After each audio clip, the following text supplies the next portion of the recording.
Fake news ప్రచారం చేయడంలో పాకిస్తాన్ నాయకులను మించిన వారు లేరంటే అతిశయోక్తి లేదు. భారత్ మీద ఇప్పటివరకు ఏ యుద్ధంలోనూ గెలవలేదు పాకిస్తాన్. కానీ తానే గెలిచినట్లు సోషల్ మీడియా ద్వారా ప్రచారం చేసుకుంటోంది. చైనా సరఫరా చేసిన J-10 ఫైటర్ జెట్లతో భారత్ ఆర్మీకి చెందిన ఫ్రెంచ్ తయారీ రఫేల్ యుద్ధ విమానాలను కూల్చేశామని ప్రకటించుకుంది. తన ఆయుధాల మార్కెట్ను విస్తరించుకునేందుకు చైనా కూడా ఈ ప్రచారాన్ని తమకు అనుకూలంగా మార్చుకుంది. అయితే చైనాల తప్పుడు కథనాలకు ఫ్రాన్స్ ఖండించగా చైనా కపట బుద్ధిని అమెరికా తాజా నివేదిక బయటపెట్టింది. ఓడిపోయినవాడు మౌనంగా ఉండిపోతే గెలిచినవాడు సంబరాలు చేసుకుంటాడు. కానీ మన పొరుగు దేశం ఇందుకు భిన్నంగా ప్రవర్తిస్తోంది.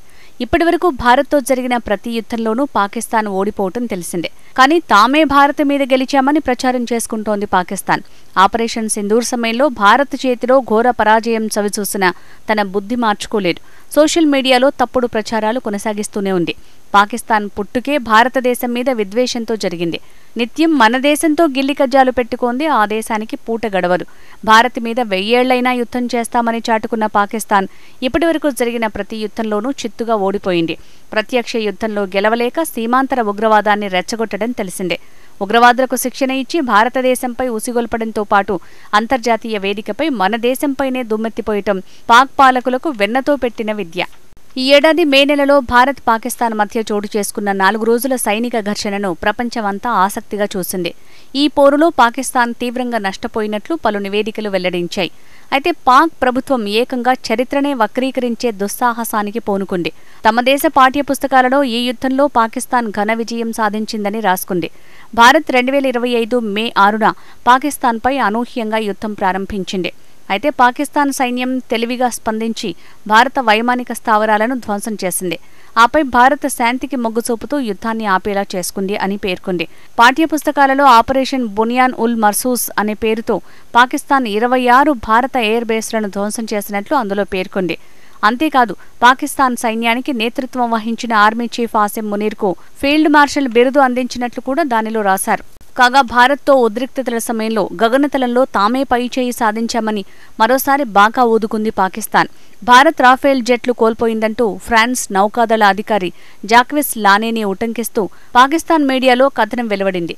ఆపరేషన్ సింధూర్ సమయంలో వైమానిక దాడుల్లో పాకిస్తాన్ ఆధిపత్యాన్ని చెలాయించిందని, యుద్ధ కార్యకలాపాల విషయంలో మెరుగ్గా సన్నద్ధమైందని గొప్పలు చెప్పుకుంది. మరోవైపు చైనా J-10C యుద్ధ విమానాల సాంకేతిక సామర్థ్యం వల్ల రాఫెల్ యుద్ధ విమానం కూలిపోలేదు అంటూ పాకిస్తాన్కు చెందిన జియో టీవీ ఓ కథనాన్ని ప్రచురించింది. అంతకుముందు కూడా ఇలానే భారత ప్రభుత్వానికి వ్యతిరేకంగా కొన్ని అనుకూల ఎక్స్ హ్యాండిళ్ల నుంచి పాకిస్తాన్ ప్రచారం చేయిస్తోంది. భారత ప్రధాని నరేంద్ర మోడీ, భారత ఆర్మీ చీఫ్ జనరల్ ఉపేంద్ర ద్వివేదీల మధ్య సంబంధాలు చెడిపోయాయంటూ ఓ కల్పిత ప్రచారానికి పాకిస్తాన్ తెరలేపింది. అయితే ఇదంతా తప్పుడు సమాచారం అంటూ FBI ఫ్యాక్ట్ చెక్ విభాగం క్లారిటీ ఇచ్చింది. ఇలాంటి అసత్య ప్రచారాలపై అప్రమత్తంగా ఉండాలంటూ పౌరులకు సూచించింది. అయితే పాకిస్తాన్ ప్రచారం చేసుకుంటున్నదంతా ఫేక్ న్యూస్ అని, తప్పుడు సమాచారం అందిస్తోందని ఫ్రాన్స్ నౌకాదళం తెలిపింది. ఇది తప్పుడు సమాచారం. ఆ అధికారి పేరు జాక్వెస్ లానే కాదు, ఇవన్ లానే. కథనంలో చెప్పినట్టు కాకుండా ఆయన కేవలం ఓ నౌకాదళ ఎయిర్ స్టేషన్ అధికారి మాత్రమే. ఆపరేషన్ సింధూర్ గురించి అడిగినప్పుడు భారత యుద్ధ విమానాలు కూలిపోయినట్లు ఆయన ఎక్కడా ధృవీకరించలేదు, తిరస్కరించలేదు కూడా. చైనా J-10ల ప్రస్తావన కూడా తీసుకురాలేదు. చైనా వ్యవస్థల ద్వారా భారత్ రాఫేల్ యుద్ధ విమానాలను జామ్ చేసే అవకాశం ఉందా అనే దానిపై వ్యాఖ్యానించేందుకు నిరాకరించారు అని ఎక్స్ వేదికగా పోస్ట్ చేసింది. మరోవైపు పాకిస్తాన్ మీడియా భారత వ్యతిరేక ప్రచారంపై సోషల్ మీడియాలో పెద్ద ఎత్తున విమర్శలు వెల్లువెత్తాయి. ఈ వ్యవహారాన్ని పాక్ తప్పుడు సమాచార యంత్రాంగానికి నిదర్శనంగా బీజేపీ ప్రతినిధి అమిత్ మాలవియా పేర్కొన్నారు. పాకిస్తాన్ కల్పిత వాదనలకు ఇప్పుడు వాస్తవాలు బహిర్గతమయ్యాయని చెప్పారు. మన సైన్యం ఈ దాడికి సంబంధించిన వీడియో ఫుటేజ్, ఉపగ్రహ చిత్రాలను విడుదల చేసింది. భారత దాడిలో పాకిస్తాన్ సైన్యం హ్యాంగర్లు కూడా ధ్వంసమయ్యాయి. పాకిస్తాన్ ప్రయోగించిన క్షిపణులకు వ్యతిరేకంగా తిప్పికొట్టింది మన సైన్యం. ఈ దాడులకు భయపడ్డ పాకిస్తాన్ కాళ్లబేరానికొచ్చింది. చివరిగా పాకిస్తాన్ DGMO భారత DGMOకు ఫోన్ చేసి కాల్పుల విరమణ కోసం అభ్యర్థించడంతో దాడులు ఆగిపోయాయి. అయితే ఈ వాస్తవాలను మరుగునపరిచి భారతదేశం ఓడిపోయినట్లు, మన యుద్ధ విమానాలను కూల్చినట్లు ప్రచారం చేసుకుంటోంది పాక్. ఈ విష ప్రచారంపై విమర్శలు వస్తున్నాయి. పాకిస్తాన్ విద్యా వ్యవస్థలో ఈ విధంగా వక్రీకరించిన చరిత్ర విద్యార్థుల మనోభావాలపై దీర్ఘకాలిక ప్రభావం చూపుతుందని విశ్లేషకులు హెచ్చరిస్తున్నారు. అయితే పాకిస్తాన్కు ఇలాంటి తప్పుడు ప్రచారం కొత్తేమీ కాదు. 1965 యుద్ధంలో పాకిస్తాన్ను భారత్ చిత్తుగా ఓడించింది. మన సైన్యం లాహోర్ వరకు దూసుకుపోయింది. కానీ పాకిస్తాన్ మాత్రం తామే నాటి యుద్ధంలో గెలిచామని వార్తాపత్రికల క్లిప్పింగ్స్లో ఫేక్ న్యూస్ ప్రచారంలో పెట్టింది. మరోవైపు ఆపరేషన్ సింధూర్ను చైనా తనకు అనుకూలంగా వాడుకుందని అమెరికా ఓ కీలక నివేదికలో వెల్లడించింది. భారత్తో పోరులో పాకిస్తాన్ ఎక్కువగా చైనా ఆయుధాలనే వాడింది.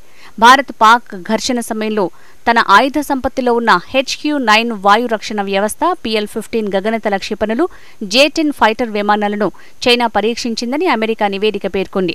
భారత్ పాక్ మధ్య ఘర్షణలు ముగిసిన తర్వాత 40 J-35 ఐదో తరం యుద్ధ విమానాలు, KJ-500 విమానాలతో పాటు బాలిస్టిక్ క్షిపణులను పాక్కు విక్రయించడానికి చైనా ముందుకొచ్చినట్టు తెలిపింది. ఈ ఏడాది జూన్లో ఇరు దేశాల మధ్య దీనిపై ఒప్పందం కుదిరినట్టు వెల్లడించింది. భారత్ మీద పాకిస్తాన్ ఉపయోగించిన తమ ఆయుధాలు విజయవంతమయ్యాయని చైనా రాయబార కార్యాలయం గొప్పగా ప్రచారం చేసింది. J-35 యుద్ధ విమానాలను అమ్ముకునేందుకు చైనా ఈ ప్రయత్నం చేసినట్టు తెలిపింది. రాఫెల్ యుద్ధ విమానాల అమ్మకాలను తగ్గించేందుకు చైనా తమపై తప్పుడు ప్రచారం చేసిందని ఫ్రాన్స్ నిఘా వర్గాలు అప్పట్లోనే పేర్కొన్నాయి. ఈ ప్రచారంతో ఇండోనేషియా సైతం రాఫెల్ కొనుగోలు ఒప్పందం నుంచి వెనక్కి తగ్గేలా చైనా చేసిందని పేర్కొంది.